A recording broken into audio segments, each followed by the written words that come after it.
नमस्कार. एक बातमी 23 तारखेला प्रचंड गाजली.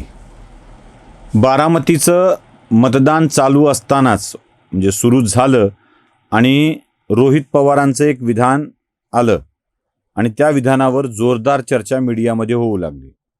रोहित पवार म्हणाले 2029ची बारामतीची विधानसभा निवडणूक ही जय पवार विरुद्ध युगेंद्र पवार असे होण्याची शक्यता आहे आणि ती तशीच निवडणूक होईल असं मला तरी वाटतंय. अर्थात रोहित पवार हे प्रचंड मोठं भाकीत वर्तविणारे राजकारणातले दृष्टे पुरुष आहेत, त्यामुळं ते तसं भाकीत वर्तवू शकतात.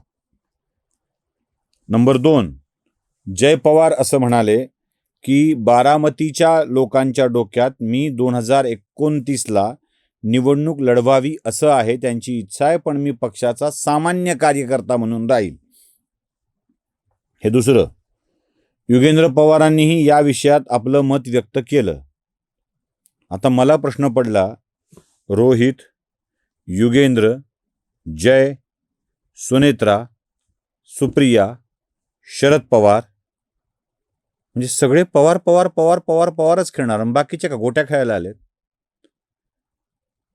तुम्ही सगळे राजे आणि बाकीची सामान्य कार्यकर्ते पोतराजे का? म्हणजे त्यांनी आपल्याच अंगावर आसूड ओढून घ्यायचा, तुमच्याकरता ते दडंग दडंग दडंग वाजवायचं, आपल्याच अंगावर आसूड ओढून घ्यायचा आणि तुमच्याकडून भिकेत जे मिळालं ते घ्यायचं.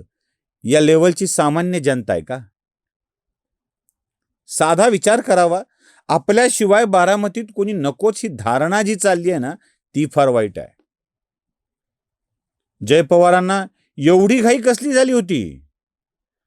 आपल्या वडिलांचं निधन झालंय, त्यानंतर आई उपमुख्यमंत्री झाली आहे, तिची पोटनिवडणूक होती आहे, त्याचं मतदान व्हायचं राहिलंय आणि त्याच्या आधी बारामतीच्या लोकांना वाटतं मी झालं पाहिजे.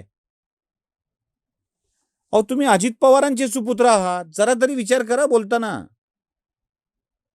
जरा तरी विचार करा की अजित पवारांचं सुपुत्र असल्याचा एवढा फायदा घ्यायचा की घरातले सगळेच, आई उपमुख्यमंत्री, आमदार, भाऊ खासदार, एक आत्या खासदार, राज्यसभेवर आजोबा, दुसऱ्या मतदारसंघातून विधानसभेवर रोहित, म्हणजे काय सगळं पवार पवार पवार भरायचंय की काय?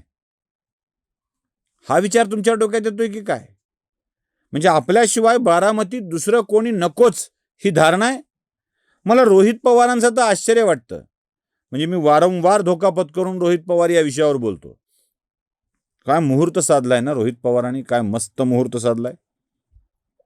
तो मुहूर्त असा आहे, बारामतीच्या विधानसभेच्या पोटनिवडणुकीचं मतदान सुरू होत आहे आणि त्याच वेळेला ही निवडणूक मतदानावर परिणाम व्हावा यासाठी फक्त 3 वर्षापुरतं 4 वर्षापुरतंच सुनेत्रा पवार या मतदारसंघाच्या आमदार आहेत, पुढे जय पवार येणार आहे, हे सूचक वक्तव्य करण्यामागे रोहित पवारांचा हेतू काय होता? पवारांचंच कोणीतरी होईल हे सांगायचं होतं की सुनेत्रा पवारांना राजकारणातून बाजूला करून त्यांचीच पोरं पुढे सत्तेवर येतील हे सांगायचं होतं? तुमच्याशिवाय त्या राष्ट्रवादी नाव असलेला काय ABCD गट, कोणताही गट असो, तो दुसरा कोणी चालवूच नये अशी तुमची धारणा आहे का? आणि माझा पुढचा प्रश्न आहे, राष्ट्रवादी काँग्रेस शरद पवार गट, SP गट, या गटाची उमेदवारी त्या पक्षाचे नेते म्हणून जाहीर करण्याचा अधिकार कदाचित रोहित पवारांना असू शकेल. ऐकणे मला माहित नाही, पवारांशिवाय कोण करतं म्हणा तिथे. त्याचा अधिकार तुम्हाला असू शकेल की राष्ट्रवादी काँग्रेस शरद पवार गटाचे बारामती विधानसभा मतदारसंघाचे अधिकृत उमेदवार युगेंद्र पवार असतील. पण राष्ट्रवादी काँग्रेस पक्षाच्या अजित पवारांच्या पक्षाला उमेदवार कोण द्यायला लावायचा याचा अधिकार रोहित पवारांच्याकडे कोण दिला? कोण दिला? दुसऱ्याच्या पक्षाचे उमेदवार घोषित करण्याची रोहित पवारांना एवढी घाई का झाली आहे? एवढी त्यांची इच्छा अनिवार्य का होती आहे? म्हणजे त्यांच्याही पक्षाचे उमेदवार कोण असावे हे ते ठरवतायत, हे पेरायचंय लोकांच्या मनामध्ये की आता सुनेत्रा पवारांची कारकीर्द फार थोडी उरली आहे हे सांगायचं आहे. आणि सगळ्यात मोठी गोष्ट, बारामती विधानसभा मतदारसंघातून जय पवार 2029ला उभा राहणार असतील, त्यांना उमेदवारी मिळणार असेल, तर पक्षाचं शीर्ष नेतृत्व म्हणजे विधिमंडळाच्या पक्षाचं नेतेपद हे सुनेत्रा पवारांच्याकडून काढून घेणार आहेत का? असं असेल तर त्या कुठल्या मतदारसंघातून उभ्या राहणार आहेत? या सगळ्या प्रश्नांना उपस्थित केलं जावं यासाठी रोहित पवार जाणीवपूर्वक अशी वक्तव्य करत असतात. म्हणजे उद्या 29ला विधिमंडळाच्या पक्षनेतेपदावर सुनेत्राताई असणार नाहीत, त्या बारामतीच्या आमदार असणार नाहीत, हे सुचवता रोहित पवारांना या बारामतीच्या मतदानावर परिणाम करण्यासाठी बोलायचं आहे का? या सगळ्या गोष्टींचा विचार केला जात नाही असं तुम्हाला वाटतंय का? म्हणून मी हा व्हिडिओ मतदानाच्या नंतर करतोय.